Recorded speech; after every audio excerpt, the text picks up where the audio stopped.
من هذه القرية الظالم أهلها واجعل لنا من لدنك وليا واجعل لنا من لدنك نصيرا الذين آمنوا يقاتلون في سبيل الله والذين كفروا يقاتلون في سبيل الطاغوت فقاتلوا أولياء الشيطان إن كيد الشيطان كان ضعيفا ألم تر إلى الذين قيل لهم كفوا أيديكم وأقيموا الصلاة وآتوا الزكاة فلما كتب عليهم القتال إذا فريق منهم يخشون الناس كخشية الله أو أشد خشية وقالوا ربنا لم كتبت علينا القتال لولا أخرتنا إلى أجل قريب قل متاع الدنيا قليل والآخرة خير لمن اتقى ولا تظلمون فتيلا صدق اللہ العظیم۔ شروع اللہ کے نام سے جو بے حد مہربان نہایت رحم کرنے والا ہے۔ اور تمہارے پاس کیا عذر ہے کہ تم جہاد نہ کرو اللہ کی راہ میں اور کمزوروں کی خاطر سے، جن میں کچھ مرد ہیں اور کچھ عورتیں ہیں اور کچھ بچے ہیں جو دعا کر رہے ہیں کہ اے ہمارے پروردگار ہم کو اس بستی سے باہر نکال جس کے رہنے والے سخت ظالم ہیں، اور ہمارے لیے غیب سے کسی دوست کو کھڑا کیجیے اور ہمارے لیے غیب سے کسی حامی کو بھیجیے۔ اور جو لوگ پکے ایمان والے ہیں وہ تو اللہ کی راہ میں جہاد کرتے ہیں، اور جو لوگ کافر ہیں وہ شیطان کی راہ میں لڑتے ہیں، تو تم شیطان کے ساتھیوں سے جہاد کرو۔ واقع میں شیطانی تدبیر لچر ہوتی ہے۔ کیا تو نے ان لوگوں کو نہیں دیکھا کہ ان کو یہ کہا گیا تھا کہ اپنے ہاتھوں کو تھامے رہو اور نمازوں کی پابندی رکھو اور زکوٰۃ دیتے رہو، پھر جب ان پر جہاد کرنا فرض کر دیا گیا تو قصہ کیا ہوا کہ ان میں سے بعض آدمی لوگوں سے ایسا ڈرنے لگے جیسا کوئی اللہ تعالیٰ سے ڈرتا ہو، بلکہ اس سے بھی زیادہ ڈرنا، اور یوں کہنے لگے کہ اے ہمارے پروردگار آپ نے ہم پر جہاد کیوں فرض فرما دیا، ہم کو اور تھوڑی مہلت دے دی ہوتی۔ آپ فرما دیجئے کہ دنیا کا تمتع اور دنیا کا سامان محض چند روزہ ہے، اور آخرت ہر طرح سے بہتر ہے اس شخص کے لیے جو اللہ تعالیٰ کی مخالفت سے بچے، اور تم پر دھاگے کے برابر بھی ظلم نہ کیا جائے گا۔ یہ سورۃ النساء کی آیت نمبر 75، 76 اور 77 آپ کے سامنے پڑھی گئی۔ جب ہجرت کا حکم نازل ہوا اور سارے مسلمانوں نے ہجرت فرمائی، خود رسول اللہ صلی اللہ علیہ وسلم نے بھی ہجرت فرمائی، تو بہت سارے کچھ لوگ ایسے کمزور مسلمان رہ گئے تھے کہ جو جسمانی ضعف اور کمزوری کی وجہ سے ہجرت نہ کر سکے اور مکہ ہی میں رہ گئے، جس کی وجہ سے ایک تو جماعت سے بھی الگ ہو گئے، دوسرے کمزور بھی تھے۔ اب جو کفار اور مشرکین تھے وہ ان کو بہت تکلیفیں پہنچاتے تھے، اذیتیں پہنچاتے تھے، اور وہ اللہ کے لیے برداشت کرتے تھے اور ایمان سے نہ پھرتے تھے۔ اور جب کبھی رسول اللہ صلی اللہ علیہ وسلم کے پاس کوئی جاتا مدینے یا کسی کا جانا ہوتا تو پھر آپ صلی اللہ علیہ وسلم سے وہ لوگ درخواست کیا کرتے کہ اللہ کے نبی صلی اللہ علیہ وسلم ہمارے لیے کوئی سبیل نکالیے اور ہم کو وہاں سے بلا لیجئے اور ہمارا کوئی مددگار پیدا کر دیجئے۔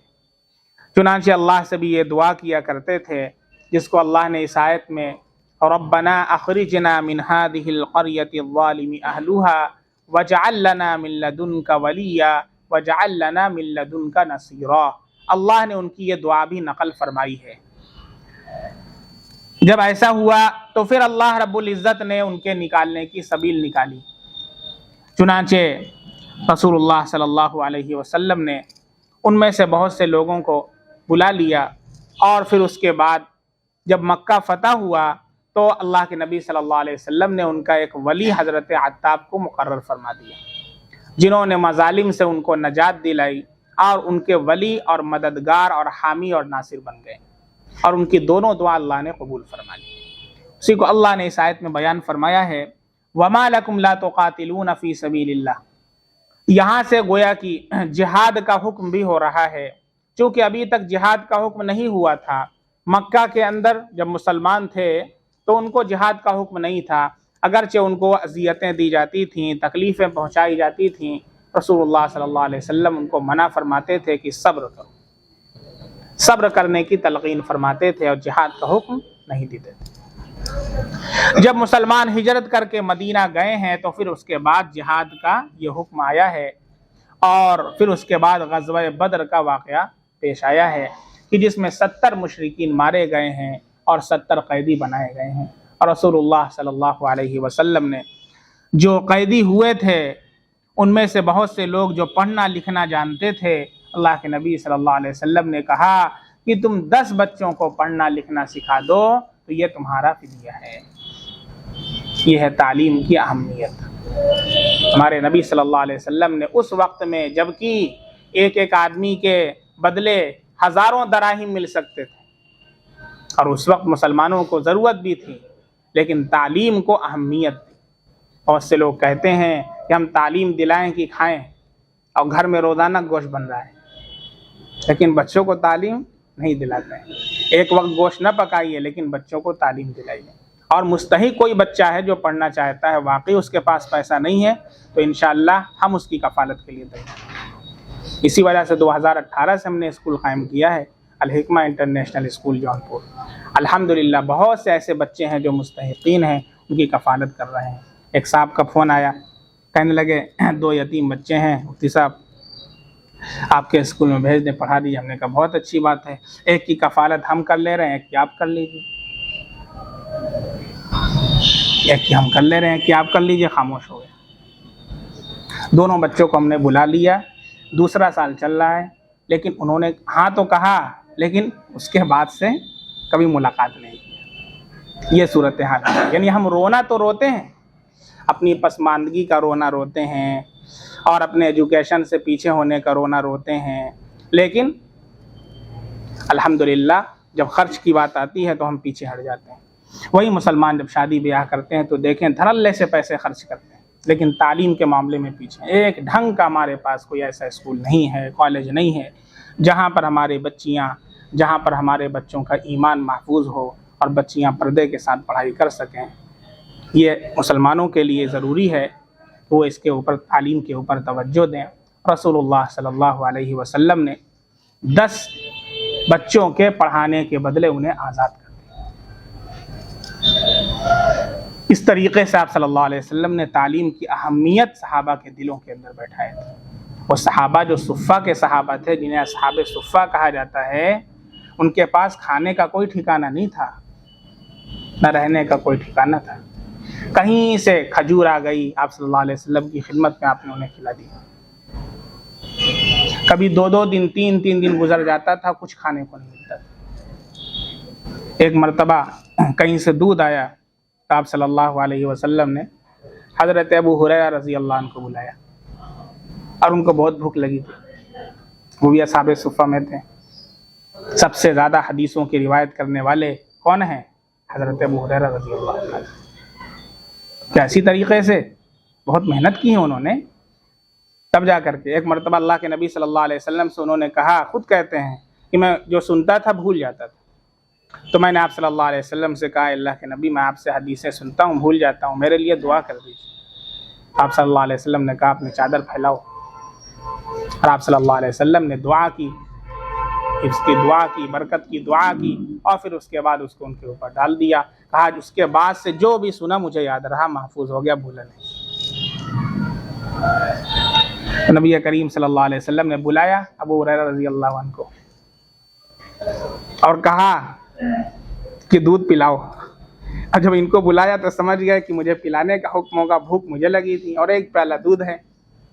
اب ایک پیالہ دودھ ہے اور اصحاب صفہ کتنے ہیں، ان کی تعداد گھٹتی بڑھتی رہتی تھی، کبھی 70 ہوتی، کبھی 80 ہوا کرتی، کبھی کچھ کم ہو جاتی، اس طرح گھٹتی بڑھتی رہتی تھی. لیکن 70 بھی ایوریج مان کے چلے ہیں تو 70 صحابہ کرام کو پلانے کا حکم ہو رہا ہے کسے؟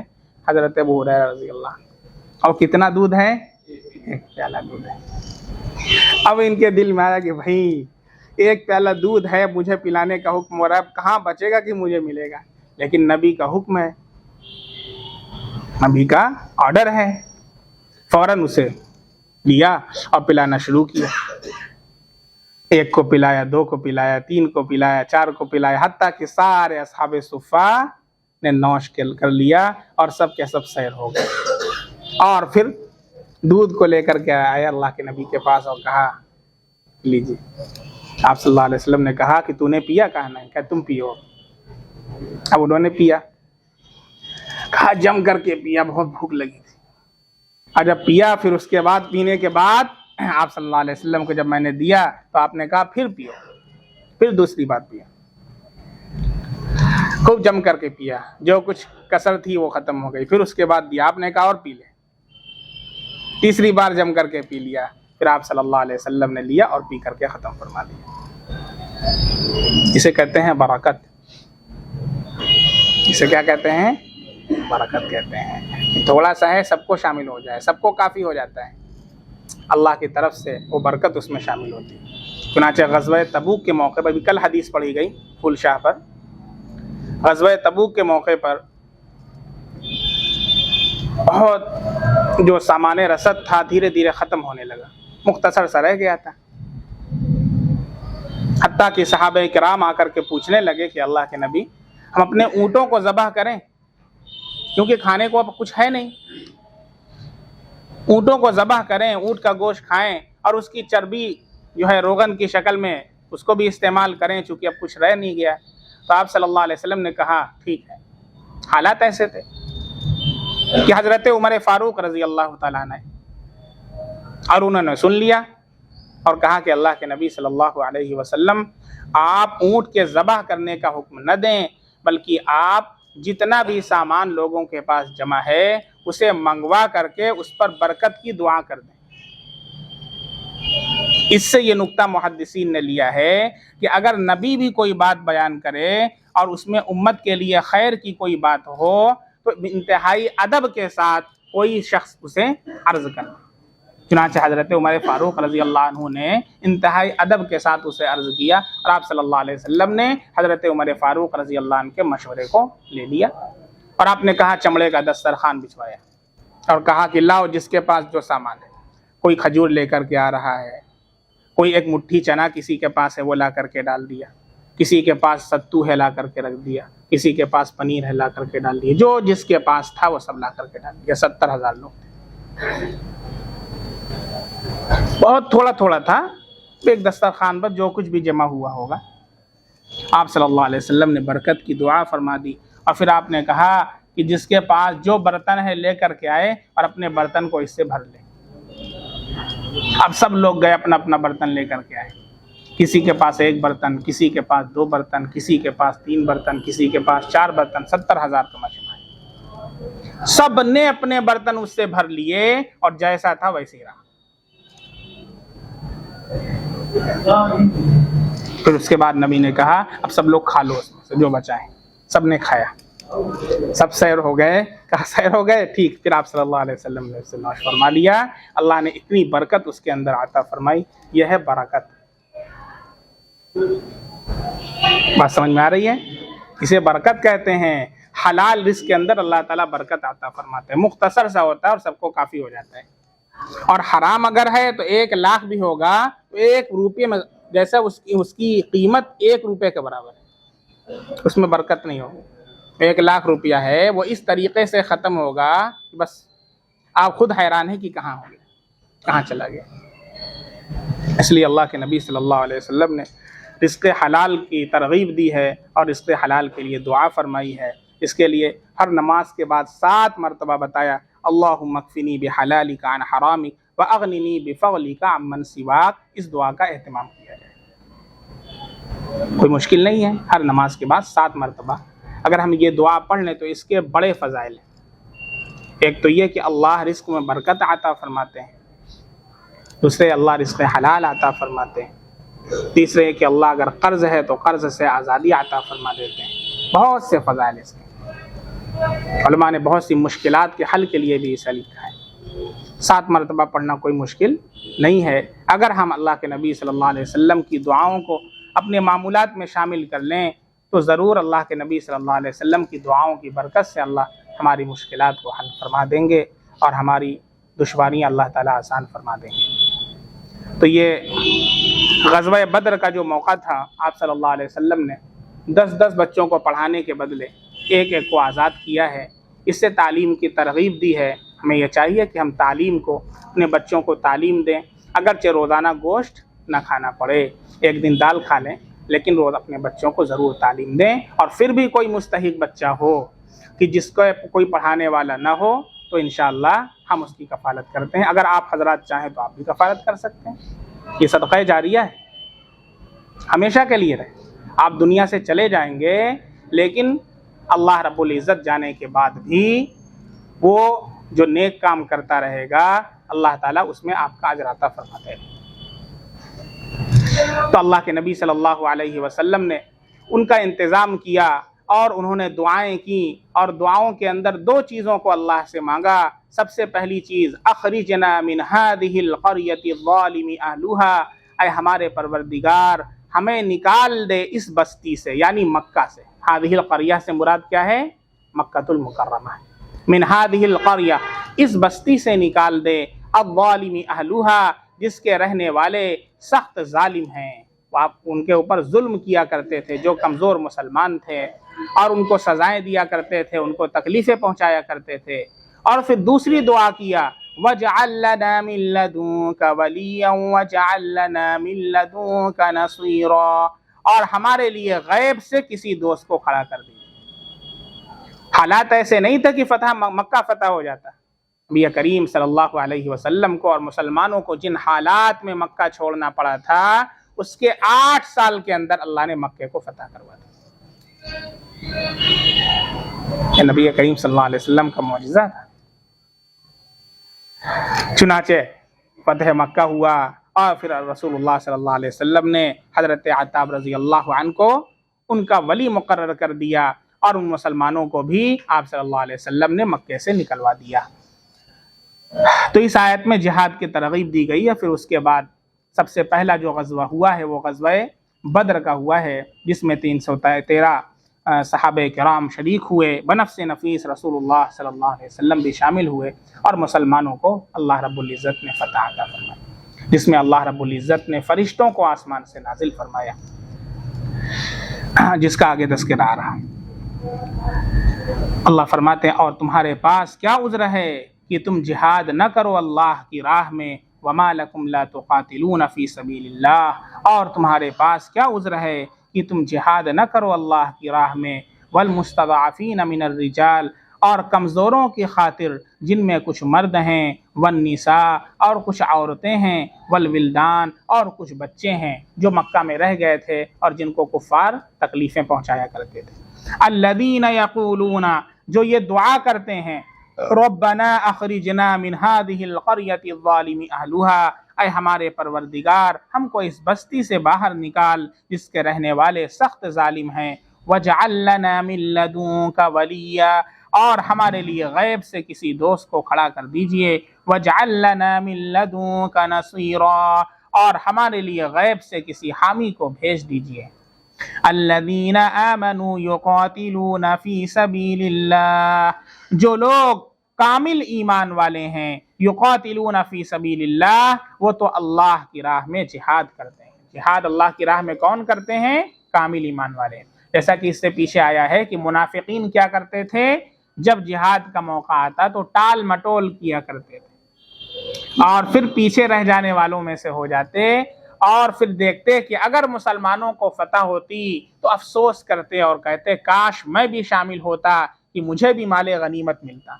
یعنی حب مال کی وجہ سے جہاد میں شریک ہوتے ہیں، اللہ کے حکم کی وجہ سے نہیں، نبی کے حکم کی وجہ سے نہیں۔ اور اگر مسلمانوں کو تکلیف پہنچتی، اذیت ہوتی، تو پھر کیا کہتے؟ کتنا اچھا ہوا کہ ہم نہیں گئے، کتنا اچھا ہوا کہ ہم بچ گئے۔